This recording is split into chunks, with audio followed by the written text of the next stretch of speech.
Terus bertambahnya kasus positif COVID-19 di Palembang membuat tingkat keterisian tempat tidur atau bed occupancy rate BOR di RSMA Palembang bertambah 15% atau terisi 50 unit dari jumlah total 86 unit. Sementara di ruang ICU Rumah Sakit Pusat di Palembang ini terdapat penambahan 26 tempat tidur yang merawat rata-rata pasien COVID-19 memiliki penyakit penyerta atau komorbid. Pihak rumah sakit mengantisipasi lonjakan kasus positif COVID-19 usai Lebaran akan menambah jumlah tempat tidur menjadi 225 unit. Persediaan tempat tidur di rumah sakit ini hanya diperuntukkan untuk pasien yang memiliki gejala sedang hingga berat atau memerlukan penanganan medis yang ditentukan Satgas COVID-19 rumah sakit. Sementara gejala ringan melakukan isolasi mandiri di rumah agar tidak ada penumpukan pasien di rumah sakit. Total kapasitas tempat tidur untuk pasien COVID-19 di RSMH saat ini sebanyak 110 unit. Sekitar 50-an dari 86 tempat tidur, ya.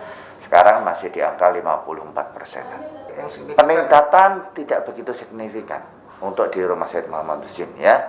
Peningkatan dari sebelum zona merah, kita rata-rata pasien yang kita rawat ya sekitar 40 sampai 50. Sekarang 56. Ada peningkatan tapi tidak begitu banyak. RSMH Palembang merupakan salah satu rumah sakit rujukan untuk pasien COVID-19 dari 6 rumah sakit yang ada di Sumatera Selatan. Reski Oktora, Muklas Diferensial, Kompas TV, Palembang.